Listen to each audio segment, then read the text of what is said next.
guys, welcome back to another video on my channel. This is the unit 5 of business communication and soft skills and ये last unit होगा हमारे principle of management and communication subject का। This is a very short unit. इसमें हम कुछ important topics पढ़ने वाले हैं जिसके वजह से हमारे एग्जाम्स में फ्रीक्वेंटली क्वेश्चंस आते हैं एंड हम उन्हीं टॉपिक्स को एड्रेस करेंगे। We will not waste any time because we already know कि हमारे पास कितना सारा टाइम बचा है एग्जाम के लिए। You and me we all study एक दिन पहले या मैक्स टू मैक्स 2 दिन पहले, तो उसके हिसाब से ही we need to cover the entire syllabus. So yes, we will just start with the topics and will not waste any more time. Let's get started. So the first topic that we are going to address is business communication. So what is business communication? Communication हमने last video में देखा कि communication is basically the process where we exchange information, ideas and messages, be it within ourselves, within an organization, or be it outside an organization or outside an individual personality. And उसके कुछ objectives होते हैं जो हम उस पूरी communication के process से वी वांट टू अचीव। अब कम्युनिकेशन में वर्बल नॉन वर्बल मेथड्स हम यूज करते हैं like emails, reports, meeting. So similar is the case of business communication. Business communication is just solely focused on business, on an organization. So when we communicate, when we exchange information, ideas, messages within or outside an organization to achieve certain business objectives.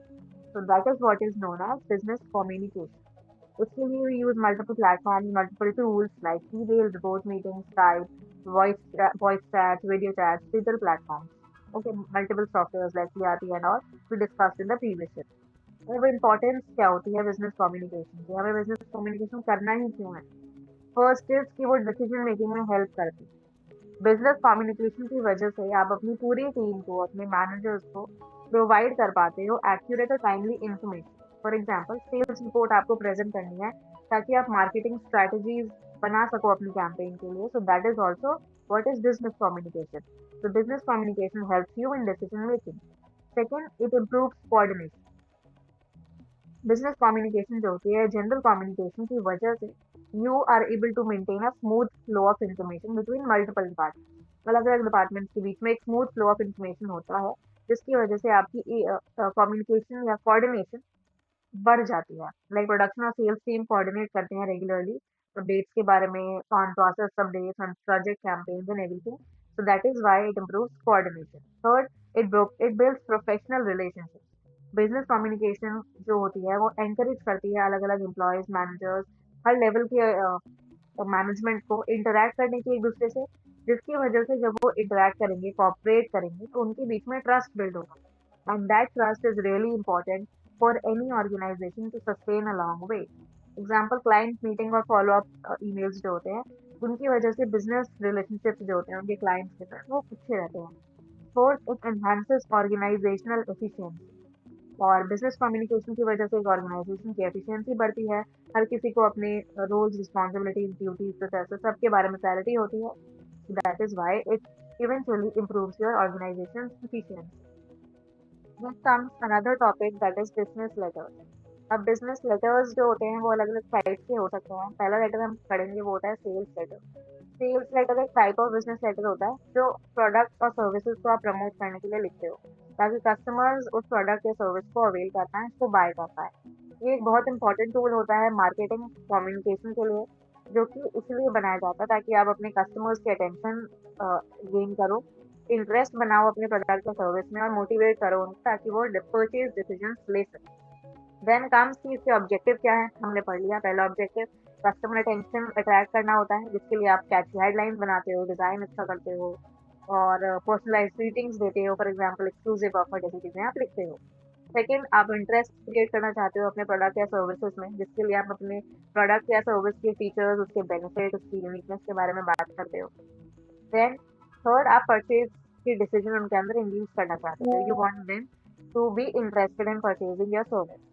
So that is you want to persuade them, you want to convince them, your customers, अपने offers, discount, guarantees, उनके description, features सब चीज़ के through ताकि वो आपके product को order कर सकें। अब जो एक अच्छे सेल्स लेटर होता है उसके कुछ फीचर्स होते हैं।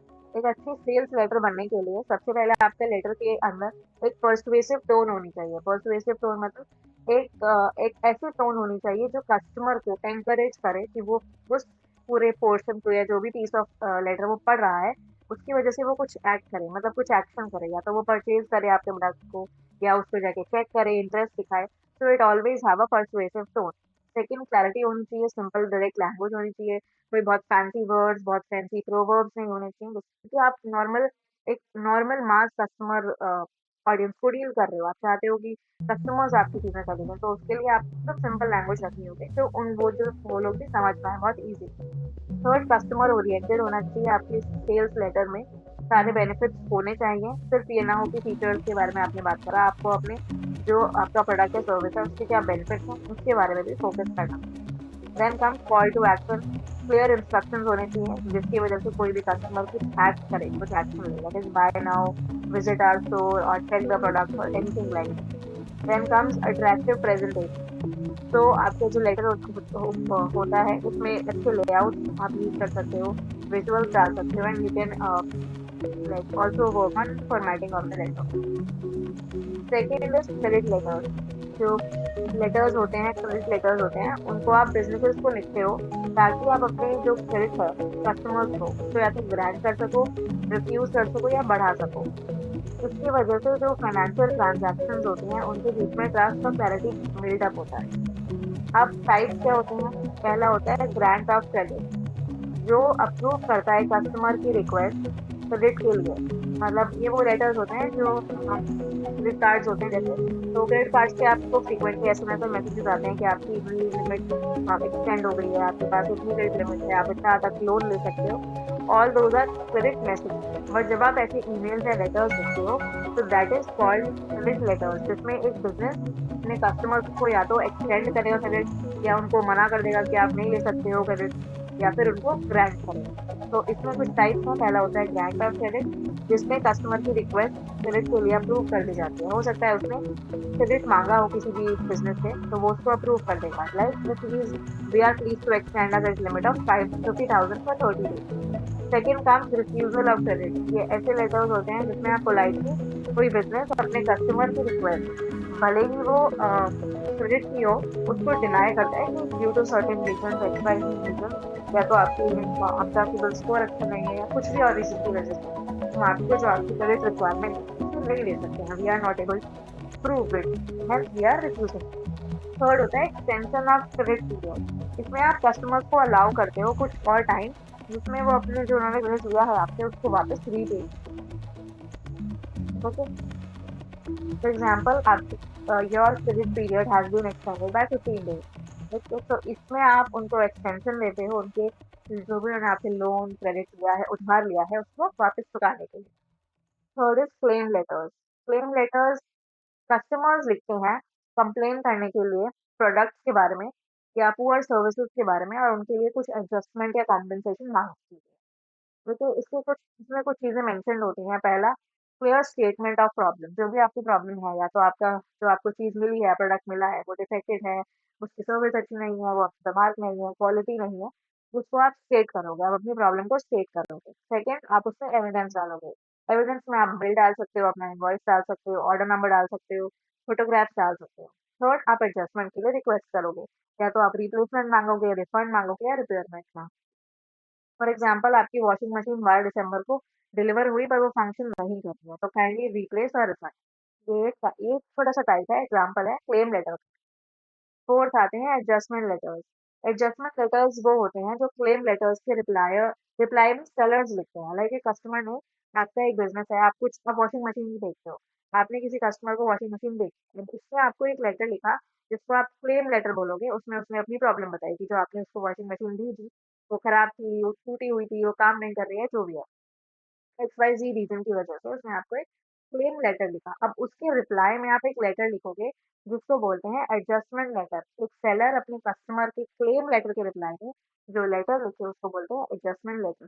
उसमें वो बताते हैं कि कंप्लेन जो कस्टमर ने करी उसको उन्होंने कैसे हैंडल करा। इसके 2 टाइप होते हैं, 2 टाइप से आप रिस्पॉन्ड करते हो। पहला एक्सेप्टेंस, आप अपोलोजाइज़ करते हो और एक्सेप्ट करते हो कि हाँ, प्रॉब्लम है और हम उसको रिप्लेस या रिफंड कर देंगे।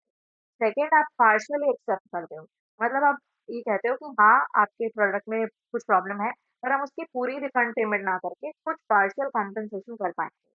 थर्ड, आप रिजेक्ट कर देते हो, आप पोलाइटली मना कर देते हो कि जो भी आपने ये मेंशन किया है, ऐसा नहीं है, प्रोडक्ट जो हमने भेजा था वो बिल्कुल ठीक था and this is not true.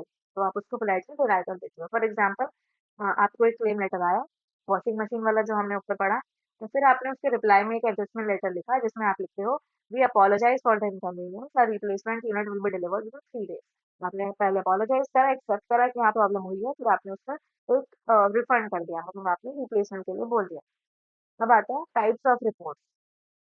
Reports होती हैं जो हम लिखते हैं, reports are basically the piece of material और द रिटन मटेरियल जिसमें आप किसी इंसिडेंट या किसी सिचुएशन के बारे में एज इट इज मेंशन करते हो, जैसा हुआ था। अब इसके कुछ टाइप्स होते हैं। Informal reports, informal reports short, simple और डायरेक्ट होती हैं, लाइक प्रोग्रेस रिपोर्ट, मेमो या status report. Second, formal reports, ये स्ट्रक्चर्ड रिपोर्ट्स होती हैं और थोड़ी लेंदी होती हैं। फॉर एग्जाम्पल किसी कंपनी की एनुअल रिपोर्ट, किसी स्कूल की annual report. Third, technical reports, technical reports focus करती हैं टेक्निकल इन्फॉर्मेशन के ऊपर। फॉर एग्जाम्पल इंजीनियरिंग प्रोजेक्ट या आईटी सिस्टम डॉक्यूमेंटेशन रिपोर्ट, इसमें टेक्निकल चीजें होती हैं, सो this is called technical. Fourth, research report, ये बेस्ड होती हैं रिसर्च के ऊपर या इन्वेस्टिगेशन के ऊपर। For example market research report. अब एक रिपोर्ट का कुछ स्ट्रक्चर होता है, वो कैसे लिखी जानी चाहिए, उसके लिए एक स्ट्रक्चर आप फॉलो करते हो, एक फॉर्मेट फॉलो करते हो, जिसमें पहला होता है टाइटल, आपको एक क्लियर स्पेसिफिक टाइटल देना होता है।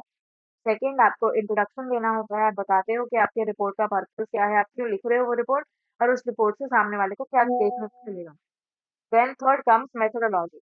मेथोडोलॉजी होता है कि क्या प्रोसेस है, क्या टेक्निक आपने डेटा कलेक्ट करने के लिए यूज करी है उस रिपोर्ट के लिए। फोर्थ, फाइंडिंग, अपनी प्रेजेंटेशन बताते हो, आप अपने फैक्ट्स, डेटा, रिजल्ट्स जो भी आपने ऑब्टेन किया है अपने इन्वेस्टिगेशन के थ्रू, वो सब आप मेंशन करते हो। फिफ्थ, आप समरी या कंक्लूजन, जिसमें आप अपनी पूरी रिपोर्ट की छोटी छोटी इंसाइट्स देते हो कि हाँ, इस रिपोर्ट में ये हुआ, हमने ये करा, ये मेथड यूज करा, इससे हमें ये ऑब्जेक्टिव्स या ये फाइंडिंग्स मिली। सिक्स, रिकमेंडेशन, आप बताते हो कि जो प्रॉब्लम मिली है उसके क्या सोल्यूशन हो सकते हैं या क्या सजेशंस हो सकते हैं। Then comes technical proposal. एक टेक्निकल प्रपोजल एक डॉक्यूमेंट होता है जिसमें आप टेक्निकल प्रॉब्लम की कोई सोल्यूशन बता रहे होते हो।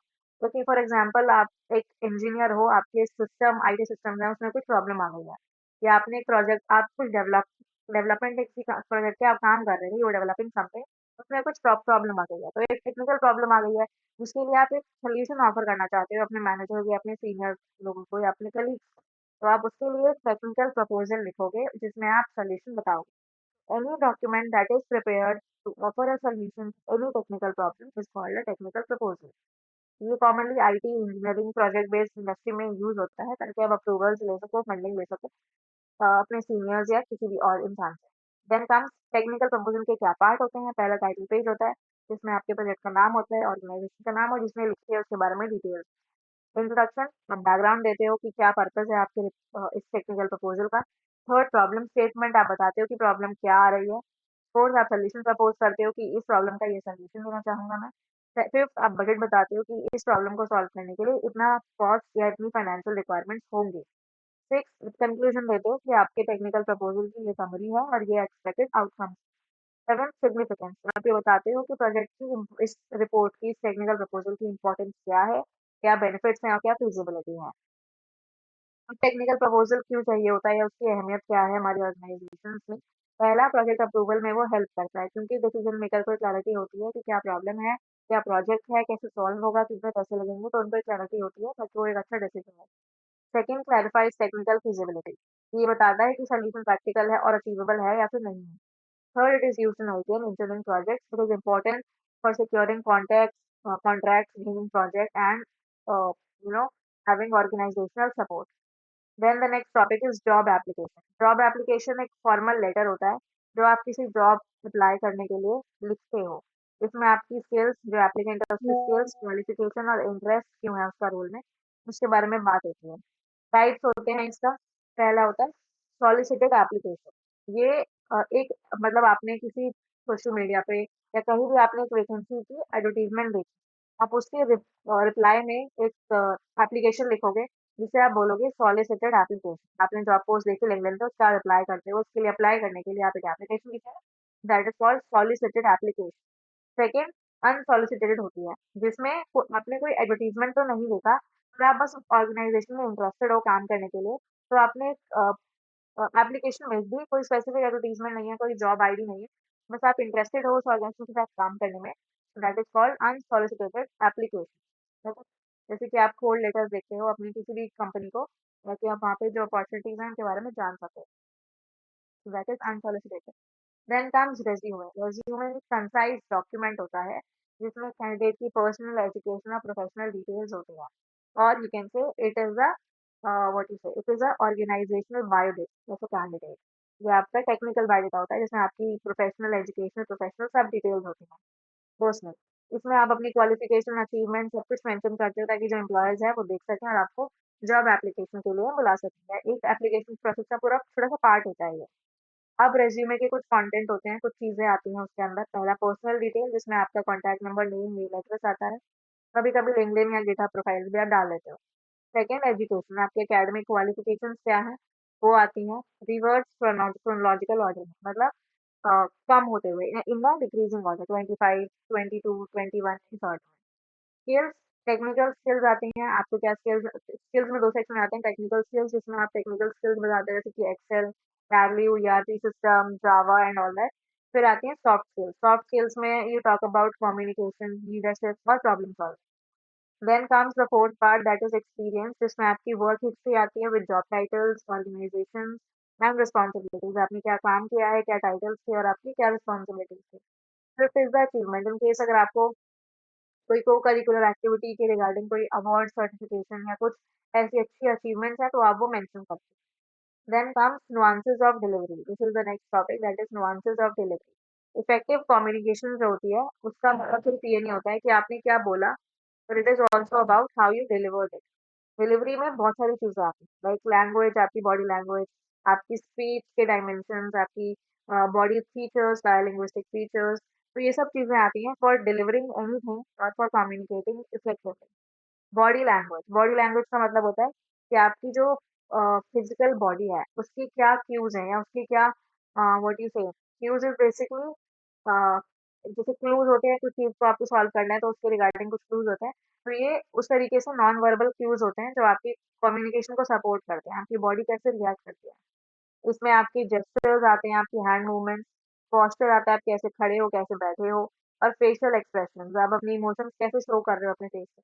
आप कुछ चीज़ बोल रहे हो उसके रिगार्डिंग, आप एंगर में हो, आप सरप्राइज़्ड हो, आप हैप्पीनेस हो, वो सारे एक्सप्रेशंस आपके फेस पे आते हैं। इम्पोर्टेंस क्या होता है बॉडी लैंग्वेज का, कि आपके जो स्पोकन वर्ड्स होते हैं, जब आपकी बॉडी उसके साथ उसके मतलब उसकी इक्विवेलेंट मूव करती है, आपके हैंड्स, आपके पोस्चर, आपके इमोशंस, सब कुछ उसके इक्विवेलेंट होते हैं, उसके बराबर होते हैं। तो इसकी वजह से जो आपकी क्रेडिबिलिटी होती है, आपकी बातों की क्रेडिबिलिटी होती है, आपके पूरे स्पीच जो भी आप बोल रहे हो उसकी क्रेडिबिलिटी बढ़ जाती है, और ऑडियंस जो होती है वो ज़्यादा एंगेज फील करती है, रादर देन एक ऐसा इंसान जो बस बोले जा रहा है, पढ़े जा रहा है, पर उसकी कोई बॉडी लैंग्वेज नहीं आती।